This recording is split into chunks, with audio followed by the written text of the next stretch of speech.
So many people who are interested in getting into swimming find themselves getting fatigued, absolutely exhausted just by swimming a mere 50 or 100 meters. Well, don't fret, because it is possible to make swimming easy. In this video, we're going to talk about 3 specific things that can have a huge impact on your swimming. Let's go.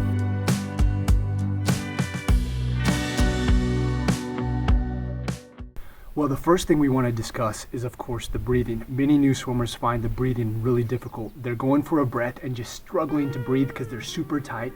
They're inhaling water, it's going up their nose, they're choking. Just all kinds of things are happening. If this is you, don't fret. I've seen this millions of times, and we've worked with so many swimmers to overcome this. So let's talk about a couple things that will ease up your breathing so that the next things I'm going to talk about will be so much easier. Let's fix the issue of inhaling water up your nose and just choking on it. What we're going to do first is a drill called Bobs. It's where it teaches you how to exhale underneath the water, breathe in on top of the water. Now, if you've seen my videos in the past, you know that I do this drill quite often. But I'm repeating it again here because it's a drill that can really change your swimming. Once you can find the rhythm of going up and down on the water and at a steady rate, that's what teaches you to translate that into your stroke. So after we get the Bobs mastered, we're going to translate that and slowly start putting it into our stroke. And again, we've done this in the past, so I'm just going to briefly go through it now. What we're going to do is we're going to stand by the side of the pool, and we're going to make the swimming motion just as you see here in this video. We're going to do that same thing that we did on the Bobs, exhaling underneath the water, inhaling on top of the water, but only now we're putting it into the form of our stroke. So in regards to breathing, if you do these 2 things and get comfortable with them, it's going to be a lot easier as we start adding these next things that I want you to do to make swimming easy. So breathing is the first step. Let's get it mastered.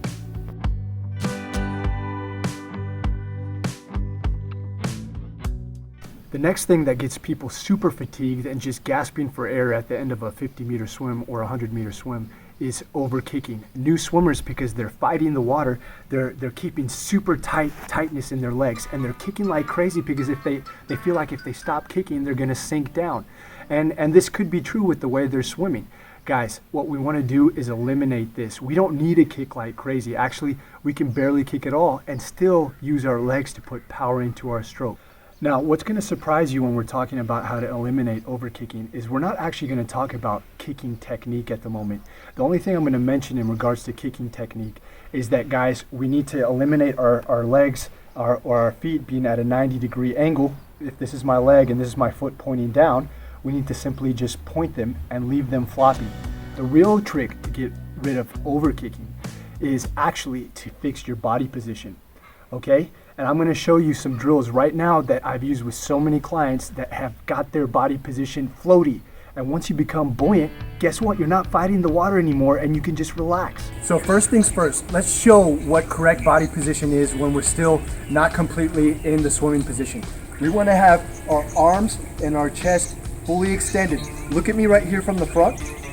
I'm completely extended. You can see how I'm even sucking in my diaphragm a little bit. My shoulder blades are totally flat within my back, and that pushes my chest out, which causes buoyancy. We want to be in that position when we're swimming freestyle, front crawl. So we're going to go from that extended position, and we're going to do it on the wall first. Notice how my lower half rises up when I become more extended. And this is despite the fact that I have a very low fat percentage in my legs, which you would think would cause sinking. After bragging about my low fat percentage, let's see if I can put it into action. We're floating, guys. Here we are. I want you to push away from the wall, try to reestablish that extension, and gently kick yourself back to the wall. And let's do it again. Keep that extension. You'll feel that body rise to the surface. Oh, it's so nice when we start feeling effortless. Let's see how it is under the water, and here you'll see when I push off how my lower half starts sinking. But we got to extend and it rises right back to the top. Yes, that's what I'm talking about. Staying right at the surface. I'm happy man. So you see, if you fix the body position and become buoyant with the way we are, you're gonna fix the overkicking. All of a sudden the legs just become floaty behind you. And what we wanna do is, instead of kicking to push ourselves forward, we're gonna drive with our hips, shoulders and hips together, where we just throw our shoulders and hips from one side to the other, generating momentum. By the way, that was my last video speaking about this specific thing. Caleb Dressel does this really well. But what we wanna do is just use our body to get us from side to side, and we start gliding in the water instead of just fighting with it.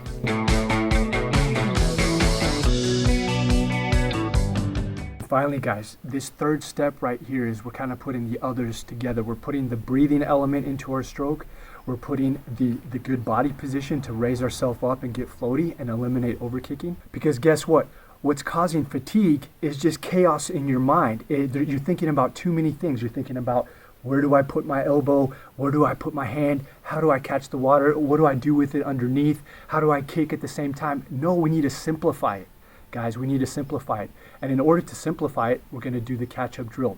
And essentially, the catch-up drill is only this. We start off from a streamlined position.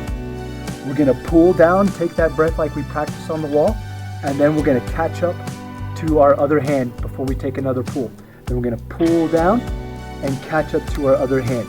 I want to mention, like I do in all my videos, that if you're new, there's nothing wrong with using fins to help you achieve these drills at first. First, you need to feel what they're like, and then once you master that, you can take the fins away. We want you to take the fins away. Let's take a closer look at catch-up stroke again. It really is putting everything we've just talked about all together, eliminating chaos, simplifying the stroke. Guys, swimming really can become easy. It looks easy right here, and you can do this too. We talked about the breathing. We talked about the importance of body position and eliminating overkicking. And we talked about how we can put it together with the catch-up stroke. Now, finally, one thing that I really feel is important to mention, and I see this so often with new swimmers, is that they're just not relaxed in the water. Swimming is not like other sports that when you go for a run and you just pick up your cadence and run faster, you'll go faster. Swimming, if you start moving too fast and are tense, you'll actually fight the water and go opposite. You'll sink, you'll slow down, you'll just waste energy, you'll slip through. So in swimming, it's an opposite mindset. What we need to do is just relax. I don't know if you've ever seen Olympic swimmers before they dive into the water. They're doing this right here with their arms. They're doing this right here because they want to be nice and loose before they are about to go all out. In swimming, the way that you move forward is loose speed, loose power. You got to stay relaxed and stretch it out. Sometimes a nice slow stroke is actually faster than a quick stroke if you don't know what you're doing. So a point I want to make is, have you ever heard of somebody say the dead man's float? Or when you're playing games as a kid in the pool, you act like you're dead and you just float to the top. Well, guess what? A dead person can float because they are relaxed. And we want to relax. If we relax, the water will work for you, not against you. And once that water is working for you, you can do so much. Just imagine if you're just floating in the pool and you feel how that water is holding you up, what you can do. You just make a subtle, easy movement, and that will propel yourself forward. So the key is to relax. Guys, I'm super excited because I know if you implement these things, I'm so confident you're going to become a great swimmer. You're going to feel easy in the water, you're going to feel comfortable, and then you can achieve your swimming dreams. Thanks for watching this video. If you liked it, give us a like, subscribe to the channel, and we'll see you next time. As if we were taking it within our stroke, and we're gonna exhale on top. Oh, I'm sorry. You want to inhale on top, exhale underneath. Do not inhale under the water. We do not want that.